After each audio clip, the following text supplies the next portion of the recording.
I had this thought the other day that it would be really amazing to have a stand where I could display a sword like the Albion Sovereign. So the idea was that it would be a dragon, and it would sit right on top of your fireplace, on your mantle, and it would be the focal point.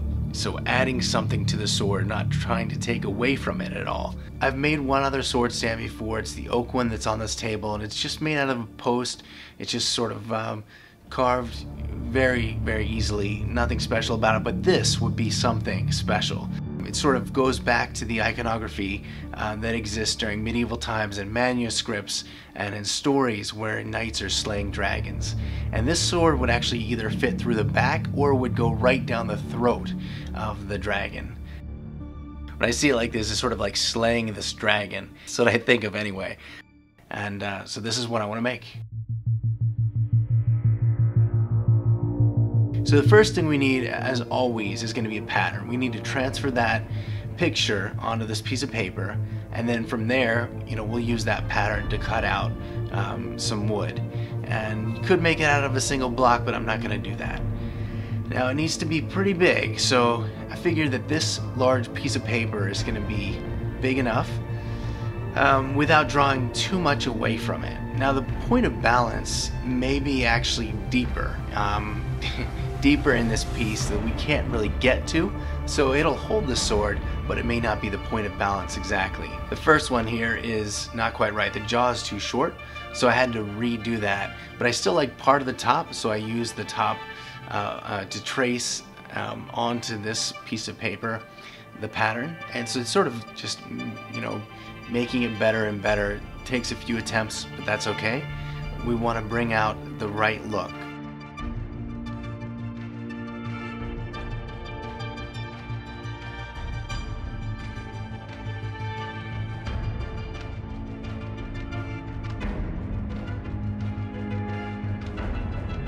We finally got it right. This is the way I want it to look. This time I didn't cut out all the teeth because they probably will just be too fragile. I'm going to use a piece of aspen. So this is like, I think it's a hardwood, but it's a pretty soft hardwood. So if that's a thing, I think this is considered to be a hardwood. Pretty sure. In any case, we're going to try this. We're going to trace it out. Now this is kept in plastic at the store, and I think that's a really good thing. It keeps the board straight because it keeps the moisture out. Keeps that humidity the same inside the packaging, which is good. We'll just trace the pattern onto the board. It fits 4 times. It's about a foot long, and so we're going to cut out 4 of these. Now probably, as I'm working on this, I'd like to make the base bigger. So the base will probably require a second piece. And then it's just a matter of braving the cold weather to cut this out.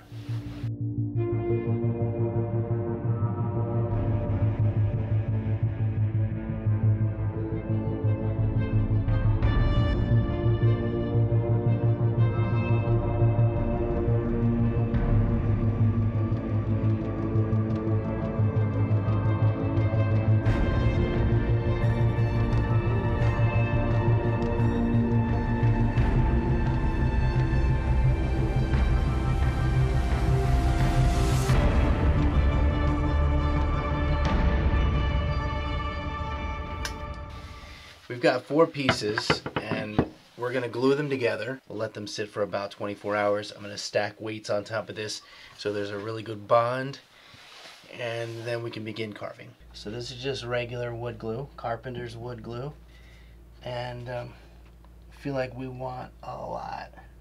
Try not to get it on the table. We may actually want to put this on something. Yeah, because sometimes you get a little spill, goes over the edge, and what we don't want to do is glue this to the table. If it glues it to the board, it's okay. The board has plastic on it, so hopefully that'll protect it. You could get like a little piece of paper or a card or something, sort of spread the glue all over. It's okay if it goes over the edges. In fact, that won't be a problem at all. We'll sand it off. Now these tend to slide around a bit. It will slide even with these heavy weights on it, which is kind of annoying because I want to make sure that it hasn't moved a lot. The most important line you want to line up is the bottom, because if the bottom isn't straight, it's going to be tippy. Everywhere else you can pretty much sand down to match that area.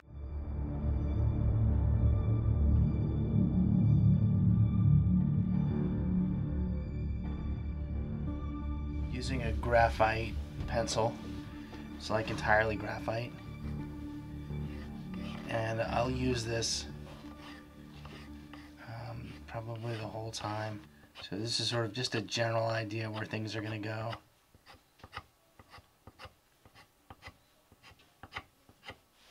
Putting the marks on the wood is almost like a constant, never-ending process, because as you sand and as you whittle away the wood, you need to remind yourself, you know, what it's going to look like. And the best way to do that, I feel like, is to actually mark the wood with a pencil or some other way, so that you know where the high point's going to be, where the lower points, you know, the valleys, the deep recesses going to be in this wood.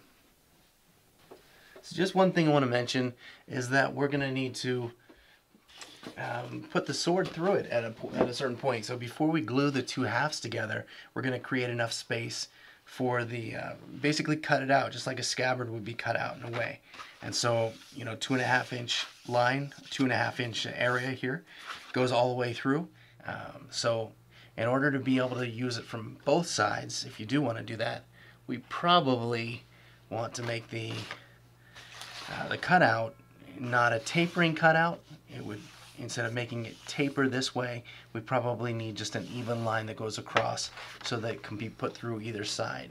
After a while, your hand really begins to be affected by these little tools here, so you have to use something that's going to protect it. You can use a napkin or a cloth.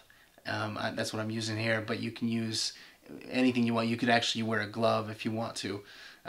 It will allow you to work a lot longer if you're protecting your hand.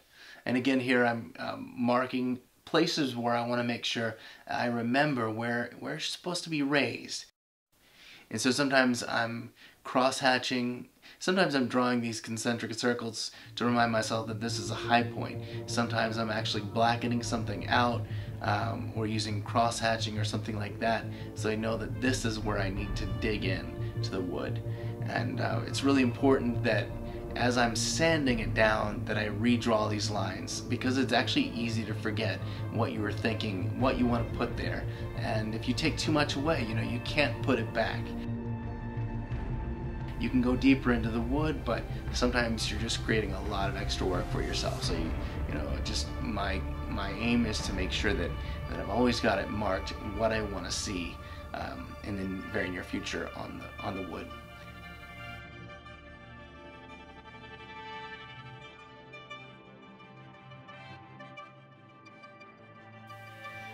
Even though this is about 3 inches thick, each board is 3/4 of an inch, it really doesn't give you the depth that you need to create something that's three-dimensional. It's just not quite thick enough. It probably should be at least another 1.5 inches thick. But instead of having a giant block, which I don't want, because I feel like that actually could take away from the sword. If it's a huge object and sort of just it's taking up so much space that you can't even see the sword. I don't want that to happen. So in some ways, it is a little more two-dimensional than I want it to be. I would like it to be very much three-dimensional. I would actually like it to be very realistic, but sometimes that's just not possible. It's not possible with my skill. It's not possible with the tools that I have. We've gotten way ahead on this side. We need to catch up over here.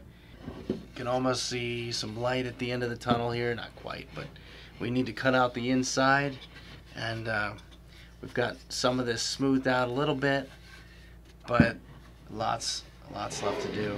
Could have been started as a single block, but in any case, it is what it is. I think it'll look sort of interesting with that in there. It should be a pretty interesting display piece once it's finished. So I'm really happy to be back with you, and I will talk to you very soon.